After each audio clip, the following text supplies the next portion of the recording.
మనందరికీ రక్షకుడైన యేసుక్రీస్తు ప్రశస్త నామములో మీ అందరికి వందనాలు. ప్రియా దేవుని బిడ్డలారా, వీక్షకులారా, గడిచిన కొన్ని దినాలుగా మరి సోషల్ మీడియాలో వీకేఆర్ చేస్తున్న నిరాధారమైన ఆరోపణలని మీరు చూస్తూనే ఉన్నారు.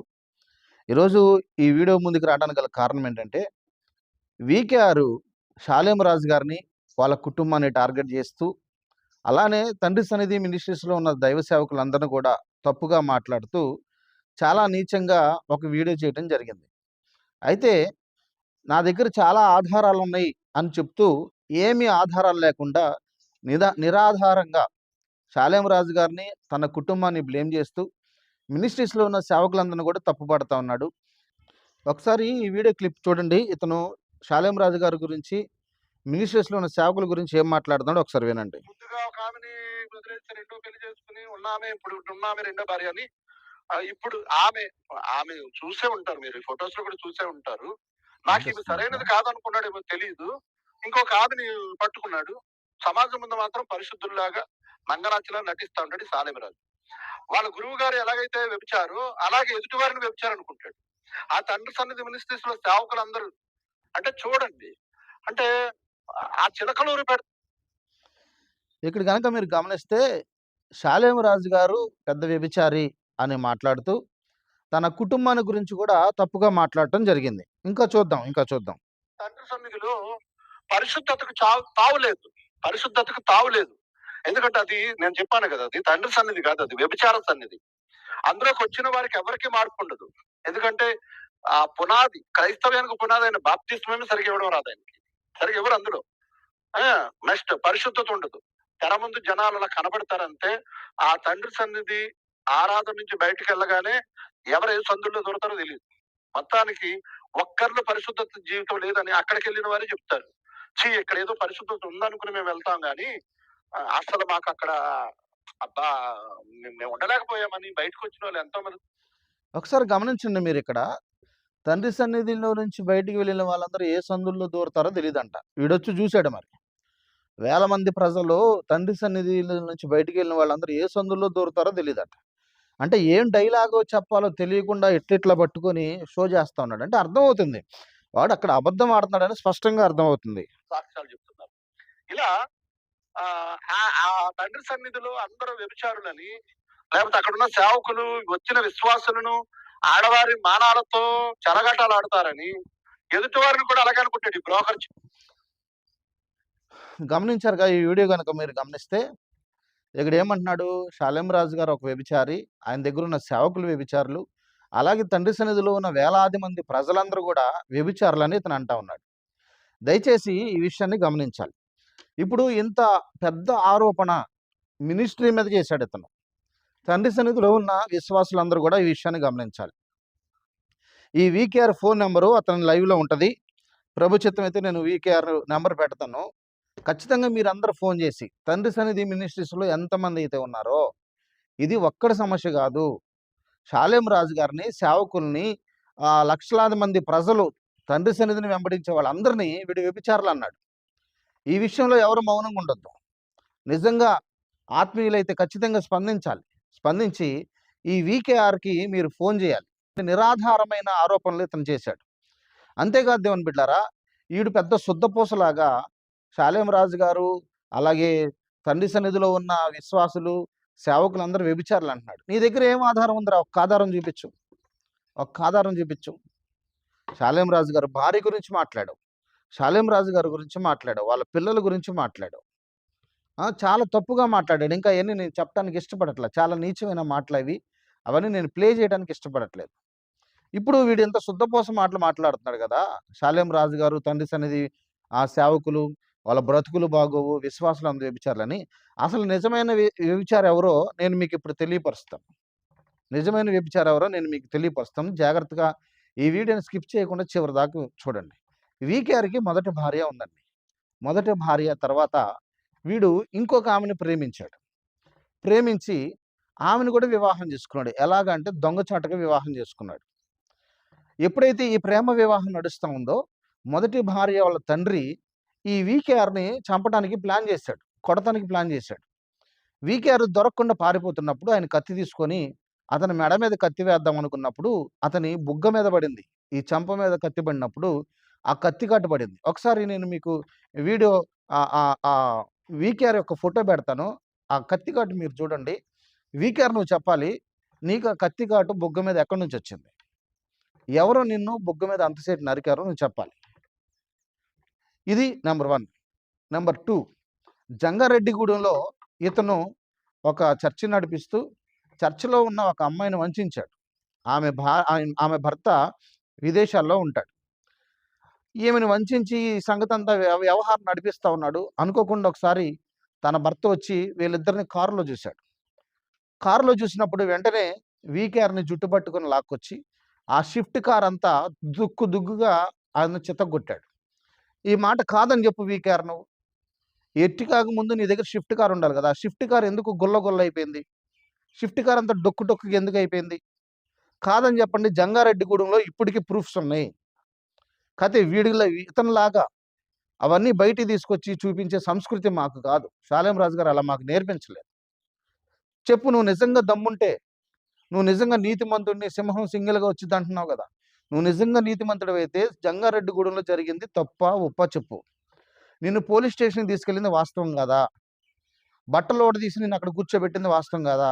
నీ షిఫ్ట్ కార్ అంతా దుగ్గుగా పగలగొట్టింది వాస్తవం కాదా? ఇది చెప్పాలి. ఇకపోతే రెండవదిగా, ఇతనికి సమీపంగా ఇంకొక బ్రదర్ ఉంటాడు. ఇతనితో పాటు చాలా సంవత్సరాలు జర్నీ చేశాడు. ఈ వీకేఆర్ హనుమాన్ జంక్షన్‌లో కూడా ఒక ఆమెతో ఇల్లీగల్ కాంటాక్ట్స్ పెట్టుకున్నాడు. ఇల్లీగల్ కాంటాక్ట్స్ పెట్టుకొని ఒకరోజు తన భార్యకి ఈ విషయం తెలిసింది.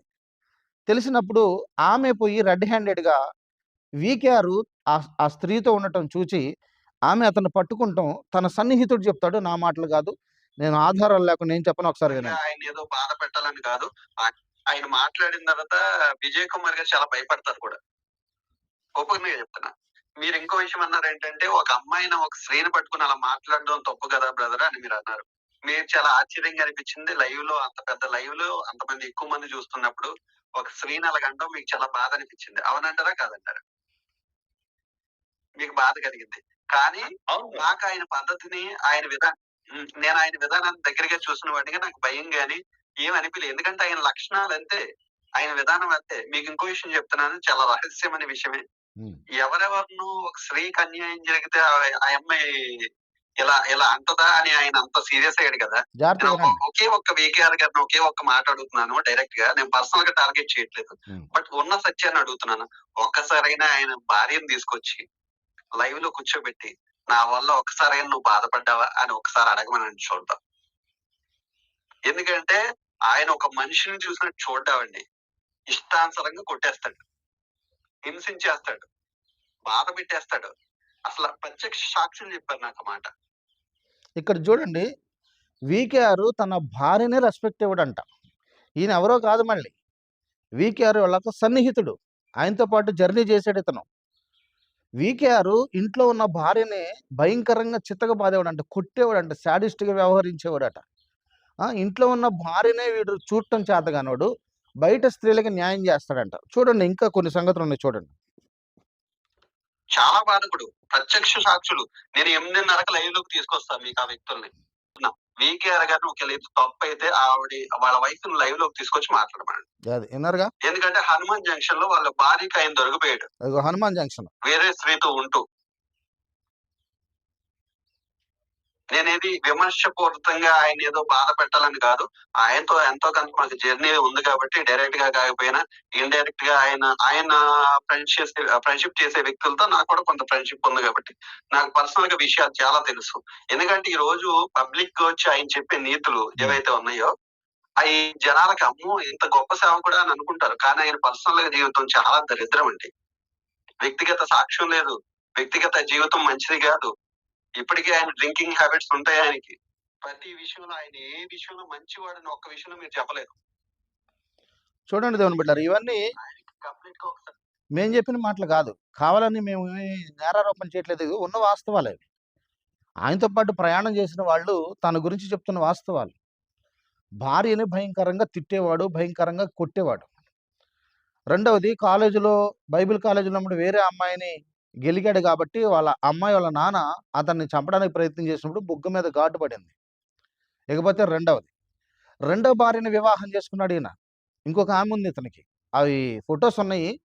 కానీ చూపించడానికి నాకు కొంచెం మనస్సాక్షి అడ్డొస్తా ఉంది. ఎందుకంటే వీకేఆర్ లాగా అంత నీచంగా మాట్లాడి ఇయన్నీ చూపించే మనస్తత్వం గాదు మాది. రెండో భార్యకి 2 పిల్లలున్నారు. వాళ్ళు చిన్న పిల్లలు. దాదాపు ఒక 7 ఇయర్స్, 8 ఇయర్స్ బాబు, ఒక 5 ఇయర్స్ పాప. ఇద్దరు పిల్లలున్నారు. ఇవన్నీ మన జాషువా చేగుడి అన్న దాంట్లో చూపిచ్చాడు. కాతే నేను చూపించడానికి కొంచెం ఇబ్బంది పడతా ఉన్నాను. అది ఆడపిల్లల్ని చూపించడం కరెక్ట్ కాదు కాబట్టి. ఇకపోతే మూడవది, జంగారెడ్డిగూడెంలో ఉంటున్న సంఘంలో ఉన్న అమ్మాయిని చెరచి అక్రమ సంబంధం పెట్టుకుంటే, ఆ భర్త వచ్చి ఆయన్ని తుక్కు రేగగొట్టి దాన్ని జైల్లో పెట్టాడు. అలాగే షిఫ్ట్ కార్ కూడా పగలగొట్టారు. ఇది 3. నంబర్ 4 ఇప్పుడు మనం ప్రత్యక్షంగా విన్నాం. ఈ బ్రదర్ చెప్తా ఉన్నాడు.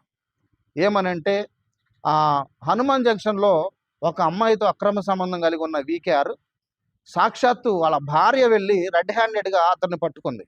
రెడ్ హ్యాండెడ్‌గా అతన్ని పట్టుకుంటం వలన అతని యొక్క భాగవతం అంతా బయటపడింది. చూడండి, ఇప్పుడు ఇతన్ని ఏమనాలి? ఇతన్ని సేవకుడు అనాలా? వ్యభిచారి అనాలా? ఇప్పుడు ఈ వీకేఆర్‌ని ఏమనాలి? ఇప్పుడు వీడా వ్యభిచారి, తండ్రి సన్నిధిలో ఉన్న సేవకుల వ్యభిచారి. ఇంతమంది ఆడపిల్లలతో అఫైర్స్ పెట్టుకొని అందరి చేత తన్నులు తిని పోలీస్ స్టేషన్‌కి వెళ్ళి వీడు భాగవతం అంతా బట్టబయలైంది. కానీ ఈడు నీతి సూత్రాలు, శుద్ధపూస మాటలన్నీ స్టూడియోలో కూర్చొని ఈ మాటలన్నీ మాట్లాడుతా ఉన్నాడు. చూసారుగా, అతను చెప్పాడు ఏమని? వీకేఆర్ అసలు నీతిమత్తు లేదు. అతను చెప్పేదొకటి, చేసేదొకటి. చూడండి, మళ్ళీ ఒకసారి వినండి. మాట్లాడమంటే ఆ సబ్జెక్ట్ మీద కనీస అవగాహన ఉండదు.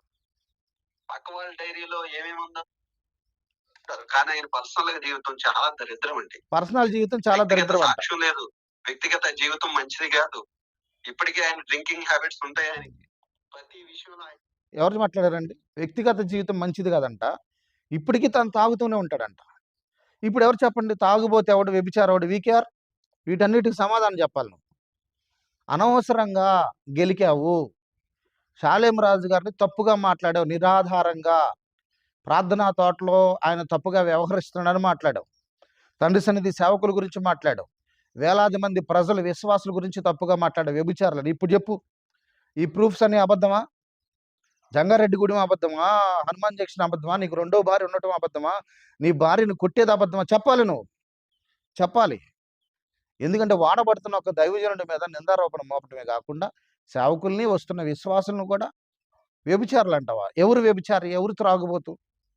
నువ్వు ఇప్పటికీ త్రాగుతావని చెప్పి అతను చెప్తా ఉన్నాడు. ఇంకొక విషయం ఏంటంటే, ఇతనికి వాక్యం చెప్పడం కూడా చేత కాదు. వాక్యం కూడా వేరే వాళ్ళు రాసిన సిద్ధపరచుకున్న వాక్యాలు తీసుకుని ఇతడు వాక్యం చెప్తాడంట. అది కూడా వినండి ఒకసారి. ఏ విషయంలో మంచివాడని ఒక్క విషయంలో మీరు చెప్పలేరు. ఇంకో విషయం చెప్తున్నా, ఆయనకి కంప్లీట్ గా ఒక సబ్జెక్ట్ మీద మాట్లాడమంటే ఆ సబ్జెక్ట్ మీద కనీస అవగాహన ఉండదు. పక్క వాళ్ళ డైరీలో ఏమేమి ఉందో సబ్జెక్ట్ ఓపెన్ చేసుకుని అవి చూసి తెల్లారే మెసేజ్ చెప్పేస్తాడు ఆయన. ఇది కూడా ఒక సెమినార్ లో జరిగింది. అది కూడా మీకు సాక్ష్యాన్ని ఇప్పిస్తా 8:30 తర్వాత. ఈ రోజు ఆయన చెప్పి మాటలు విని చాలా మంది మోసపోతున్నారు. జాగ్రత్త వినండి. కానీ వ్యక్తిగతంగా ఆయన అలాంటి వ్యక్తి కాదు. ఆయన చెప్పే మాటలకి వాటికి సంబంధమే లేదు. వాళ్ళ భార్య సాక్ష్యం అండి. ఎవరో అవసరం లేదు. వాళ్ళ భార్యను అడగండి. చూడండి, వాడు చెప్పే మాటలకి, చేసే క్రియలకి అసలు ఏం సంబంధం లేదంటున్నాడు. అంటే మేకపోతు గాంభీర్యాన్ని ప్రదర్శిస్తా ఉన్నాడు ఇతను. ఇది చూడండి, విశ్వాసులు గమనించండి. ఒక ఆధారం లేకుండా ఎలాగ ఒక దైవజనుడి మీద, ఒక మినిస్ట్రీ మీద నువ్వు నెపం మోపుతావు? నువ్వు గనక నేను తప్పుడోడిని అనే ఆధారంతో ప్రూవ్ చేస్తే, నేను షాలేం రాజు గారి కాళ్ళ కింద ఉంటాను, గేటు కాడ కుక్కలాగా ఉంటాను అన్నావు కదట్రా. షాలేం రాజు గారి కాళ్ళకి దగ్గర ఉండటానికి కూడా నువ్వు అర్హుడు కాదు. తండ్రి సన్నిధి మినిస్ట్రీస్ గేటు కాడ కుక్కలాగా ఉండటానికి కూడా అర్హుడు కాదు. ఎందుకంటే కుక్క కన్నా విశ్వాసం ఉంటుంది. నీకు అది లేదు. నీకు ఆ క్యారెక్టరే లేదు. నువ్వే పెద్ద వ్యభిచారం అయి ఉండి అందరినీ వ్యభిచారం చేస్తావా? వాక్యం చెప్పడం చేత కదట, ఇంకా డ్రింక్ చేస్తావట. ఎంతమంది అమ్మాయిలతో వ్యవహారం చేసావు నువ్వు? దయచేసి విఘ్నులైన వారు గమనించాలి. కావాలని నేను వీడియో చేయట్లేదు. కేవలం వీకేఆర్ తండ్రి సన్నిధి మినిస్ట్రీస్ మీద నెపం మోపాడు. అందును బట్టి ఈ వీడియో చేయటం జరిగింది. ఇంకా ఇతను అంటాడు, ఏం పీక్కుంటారో పీక్కోండి, ఏం చేసుకుంటారో చేసుకోండి అని మళ్ళీ మేకపోతు గాంభీర్యం ఒకటి ప్రదర్శిస్తూ ఉన్నాడు. సినిమాలో డైలాగులు వేస్తున్నాడు. సింహం సింగిల్గా వచ్చింది, పందులు గుంపుగా వస్తాయి, అనే సినిమాలు బాగా ఎక్కువ చూస్తాడనుకుంటా. ఇప్పుడైనా వీకేఆర్ బుద్ధి తెచ్చుకొని, నీ లిమిట్స్‌లో నువ్వుండు. త్వరపడి ఎవరి మీద ఆ లేని వార్త పుట్టింపొద్దనుంది. ఇదిగో నీ అన్ని ప్రూఫ్స్‌తో మేము బయట పెట్టాం. ఫోటోస్ నేనింకా చూపించలేదు. ఇప్పటికైనా ఒళ్ళు దగ్గర పెట్టుకొని, నీ పనేదో నువ్వు చూసుకుంటే చాలా మంచిది. నేను ఈ మహిమ కుర్మారి గురించి టాపిక్ మాట్లాడట్లేదు. కేవలం వీకేఆర్ గురించే మాట్లాడుతున్నాను. మరొకసారి చెప్తా ఉన్నాను. ఇప్పుడైనా ఒళ్ళు దగ్గర పెట్టుకొని మాట్లాడకపోతే, ఇంకా నీ రహస్య జీవితాలన్నీ చాలా ఉన్నాయి. అయన్నీ వీడియోలు, ప్రూఫ్‌లతో సహా మళ్ళీ నీ ముందుకొస్తాను. కాబట్టి నీ హద్దుల్లో ఉండి, నోరు అదుపులో పెట్టుకొని, మౌనంగుంటే నీకు చాలా మంచిది. లేపోతే నువ్వే చాలా లాస్ అవుతావు. వీక్షకులందరూ కూడా ఈ విషయాలను గమనించాలని తెలియపరుస్తూ నా మాటలు ముగిస్తున్నాను. Praise the lord.